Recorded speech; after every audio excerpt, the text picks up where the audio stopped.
关注总舵主，啥菜你都会煮。很多朋友在家里面做反沙芋头总是做不好，做出来的芋头要么比较碎，要么根本不翻沙。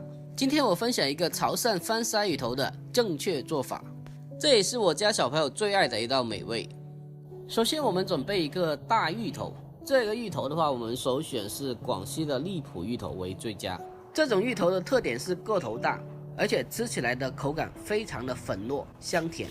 首先第一步，把芋头简单清洗一下，然后给它削去外皮。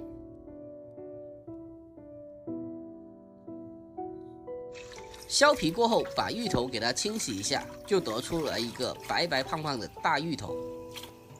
切芋头之前，我们需要简单的磨一下刀，因为这个芋头不好切的，如果刀不利的话是很难切的好。下面把芋头先削掉一点，然后放在案板上，不然容易划刀。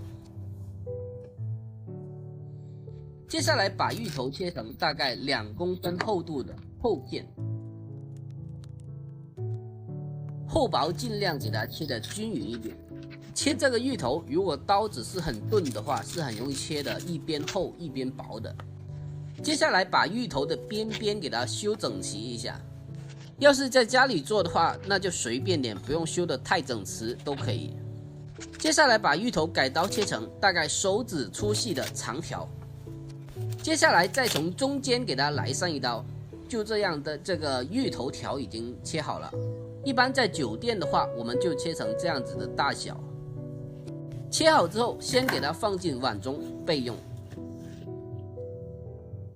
剩下的这些边角料不要浪费了，可以拿来做菜或者蒸熟来吃。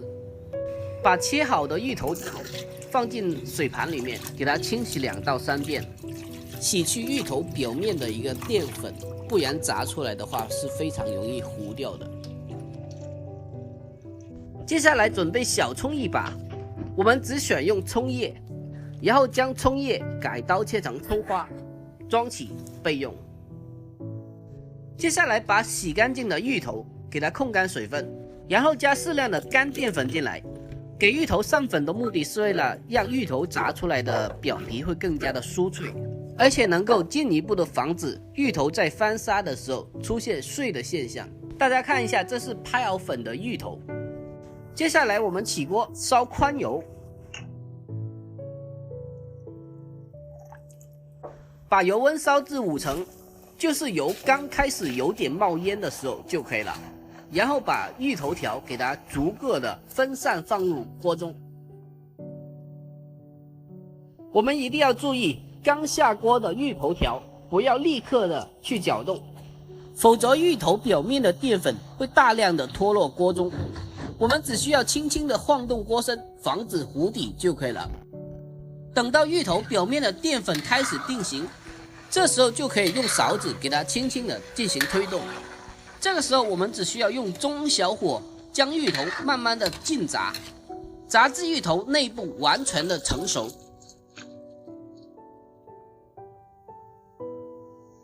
我们怎样分辨芋头成熟与否？那就要看它芋头如果完全的浮起来了，那就熟透了。如果在炸的时候拿捏不准的情况下，可以拿一根竹签插入芋头里面，判断它是否炸好。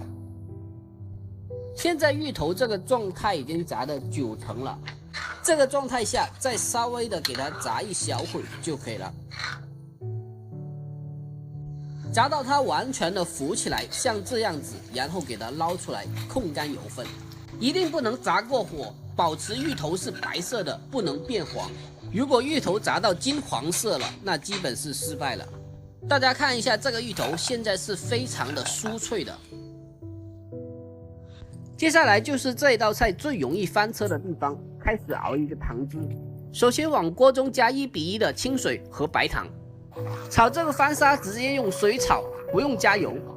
要想做翻沙不翻车，我们就要掌握糖在不同阶段的状态。首先我们用中火将糖炒至融化，然后再改为小火不断的熬制。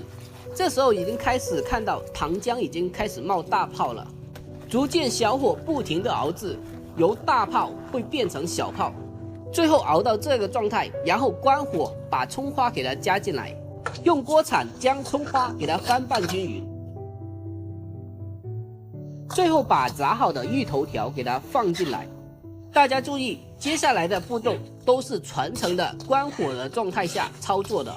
芋头下锅之后，迅速的给它翻炒，将芋头均匀的裹上一层糖浆。这时候我们需要注意，不要让芋头粘连在一起。如果前期的芋头切得太小，这时候很容易出现破碎的现象。随着锅铲不停的铲动，糖液也会慢慢的变得冷却。随着我们不停的翻炒，里面的白霜也会变得越来越多。最后出锅，来上一个简单的摆盘，然后把锅底剩余的糖沙，然后撒在面上就可以了。就这样，我们的潮汕翻沙芋头就已经做好了。这个视频虽然有点长，但是里面的每一个知识点都是非常的相当可靠的。如果您也喜欢我这一道菜，那一定要按照我说的这个方式去试一下。觉得我讲的还算详细的话，能否帮我点一个小红心支持一下呢？也可以双击关注一下，想学做菜的时候来我这里看一下。好了，本期的视频就分享到这里，喜欢的一定要双击收藏，下次试做一下，我们下期再见。